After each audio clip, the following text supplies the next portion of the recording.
तो दोस्तों आज हम लोग एचएएल की प्रोडक्शन क्षमताओं को बढ़ाने के लिए किस तरह से प्लान बी के ऊपर काम किया जा रहा है और ये किस तरह से तेजस मार्क 1 ए से लेकर एमका विमानों के प्रोडक्शन तक काम आएगा, इसको लेकर डिस्कशन करेंगे। और इस पहल के पीछे अगर किसी एक व्यक्ति को क्रेडिट सबसे ज्यादा जाता है तो वो है ये हमारी वायुसेना के chief sir AP Singh sir. आप सभी को याद होगा आज से कुछ समय पहले इनका एक वीडियो वायरल हुआ था जिसमें इन्होंने एक तरह से एचएएल को फटकार लगाई थी। उनके जो कीवर्ड्स थे उसमें से मेन तो ये था कि देखिए मजा नहीं आ रहा है और आपके द्वारा जिस तरह का काम किया जा रहा है उसके ऊपर विश्वास नहीं है।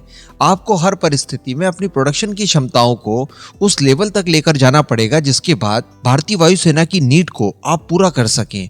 और देखिए इन सब चीजों का काफी ज्यादा इम्पैक्ट पड़ा है और इसी वजह से अब एचएएल को लेकर इस प्लान बी के ऊपर काम किया जाना है। तो चलिए आगे डिस्कशन करते हैं उस प्लान बी को लेकर। आप बस इसी तरह की वीडियोस के लिए चैनल को सब्सक्राइब जरूर कर दीजिएगा। तो अब जैसा कि हम लोग जानते हैं कि वायुसेना के चीफ के द्वारा जब फटकार लगाई गई उसके बाद एचएएल भी हरकत में आता है। एचएएल की तरफ से इस बात की सफाई दी जाती है कि देखिए ये जो लेट लतीफी हुई है ये हमारी वजह से नहीं हुई है बल्कि इसके पीछे अमेरिकन कंपनी जिम्मेदार है जिसने हमें सही समय पर इंजन्स डिलीवर नहीं किए और इसमें वास्तविकता भी थी। लेकिन इसके आगे इन्होंने कमिटमेंट किया और ये कहा कि देखिए आने वाले 3.5 सालों में हम लोग पूरे के पूरे 83 तेजस मार्क 1 ए आपको डिलीवर कर देंगे और इसके लिए जरूरी ये होगा कि लगभग 24 विमान हर साल बनाए जाएं।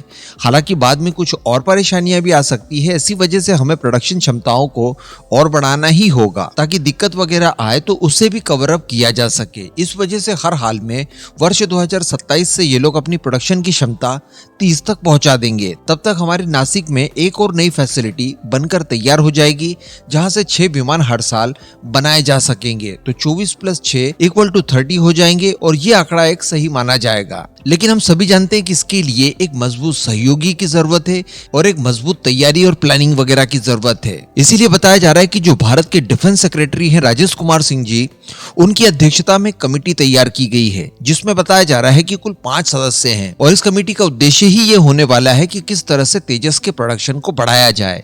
यहाँ पर सबसे पहले तो ये फाइंड आउट किया जाएगा कि वो कौन कौन से कारण हैं जिसकी वजह से प्रोडक्शन में देरी हुई। उसके बाद इन सभी कारणों का निदान निकाला जाएगा ताकि इन फ्यूचर किसी भी परिस्थिति में तेजस के निर्माण में कोई भी रुकावट ना आ सके। तो इसी के तहत बताया ये जा रहा है कि इसमें अब प्राइवेट कंपनियों की बड़े स्केल पर मदद ली जाएगी जो कि तेजस के अलग अलग हिस्सों को लेकर अलग अलग काम करेंगे, जिसके फलस्वरूप तेजस का जो प्रोडक्शन होगा वो और ज्यादा तेजी से होगा। देखिए वैसे तो तेजस के कई सारे पार्ट्स, कई सारे सब सिस्टम्स वगैरह प्राइवेट कंपनियों के द्वारा तैयार करवाए जाते हैं क्योंकि एक विमान बनाने के लिए आपको हजारों तरह के कंपोनेंट्स की आवश्यकता होती है। कोई एक ही कंपनी इस तरह के सभी कंपोनेंट्स तैयार कर ले ये संभव ही नहीं है। इस वजह से कई सारी प्राइवेट कंपनियां जुड़ी हुई तो हैं, लेकिन इसके बावजूद अगर स्पेशली असेंबली वगैरह की बात की जाए या फिर बड़े स्केल पर प्राइवेटाइजेशन की बात की जाए तो वो अभी तक यहाँ पर देखने के लिए नहीं मिला था। लेकिन अब जिस तरह की परिस्थितियां आ चुकी है और जिस तरह की जरूरत महसूस हो रही है तो प्राइवेट कंपनियों का इन्वॉल्वमेंट इस परियोजना में बढ़ाया जाएगा ताकि एचएएल के ऊपर जो भार है उसे कुछ हद तक कम किया जा सके और प्रोडक्शन को सुचारू रूप से चलाया जा सके। और प्राइवेट कंपनियों की अगर बात रही कि क्या वो इस परियोजना से जुड़ना चाहेंगी, तो देखिए भारत के अंदर डिफेंस सेक्टर में प्राइवेट कंपनियां जुड़ना तो चाहती है लेकिन वो नहीं जुड़ पाती। इसके पीछे कुछ कारण है और वो कारण है अनियमितताएं। भारत के अंदर किसी भी स्वदेशी वेपन का जब निर्माण वगैरह किया जाता है या जब उसकी डेवलपमेंट साइकिल चलती है उस समय इस बात की गारंटी नहीं रहती कि हमारी फोर्सेस इनका इस्तेमाल करेगी या फिर नहीं। तेजस नेवी इसका एक बहुत ही अच्छा एग्जांपल हो सकता है।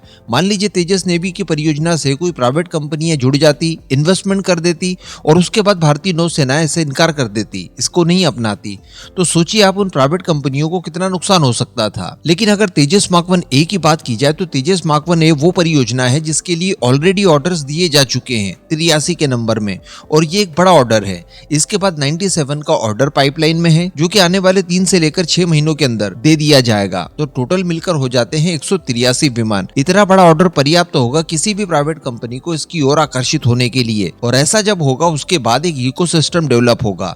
अब इसका फायदा हमें तेजस मार्क 2 और एमका परियोजना में भी मिलेगा क्योंकि वहां पर भी इस तरह की परेशानियां आ सकती है, प्राइवेट कंपनियों की मदद की आवश्यकता होगी ही होगी। तो तेजस मार्क 2 परियोजना में भी यही प्राइवेट कंपनियां कंटिन्यू कर पाएंगी क्योंकि टाइमलाइन बिल्कुल वही है जहां पर तेजस मार्क 1 ए खत्म होता है। यानी तेजस मार्क 1 खत्म होगा और मार्क 2 का प्रोडक्शन शुरू होगा। इसके बाद अगर बात की जाए एमका परियोजना की, जिसमें शुरुआत से ही हम लोगों ने विचार किया था कि एक ऐसा कंसोर्टियम बनाया जाएगा जहां पर कई सारी प्राइवेट कंपनियां होंगी। सबसे ऊपरी परत में निश्चित तौर पर हमारी सरकारी कंपनियां होंगी जिनके कंधों पर मेन जिम्मेदारी होगी, लेकिन इसके बाद कई सारे टीयर्स बनाए जाएंगे जिसमें अलग अलग प्राइवेट कंपनियों को अलग अलग जिम्मेदारियां दी जाएगी, उनके कंट्रीब्यूशन के हिसाब से, उनके इन्वेस्टमेंट के हिसाब से और उनकी क्षमताओं के हिसाब से। लेकिन अभी तक देखने के लिए ये मिल रहा था कि उतनी ज्यादा प्राइवेट कंपनियां इंटरेस्टेड नहीं दिखाई दे रही थी। बीच में 3 कंपनियों के नाम जरूर सामने आए थे, लेकिन वो इतनी बड़ी नहीं थी कि उनके ऊपर कोई बड़ी जिम्मेदारी डाली जाए। लेकिन जब 2 परियोजनाएं आपकी सक्सेसफुल कंप्लीट हो चुकी होंगी, तेजस मार्क 1 और मार्क 2, उसके बाद निश्चित तौर पर यही सारी कंपनियां एमका के लिए भी आगे आएंगी और साथ ही इनको देखकर दूसरी बड़ी कंपनियां भी इसकी ओर अट्रैक्ट होगी। तो एक इकोसिस्टम जो प्राइवेट सेक्टर में एरोस्पेस का था वो अच्छे से डेवलप हो सकता है। इस पूरे मुद्दे पर अब आपका क्या मानना है, नीचे कमेंट करके जरूर बताइएगा।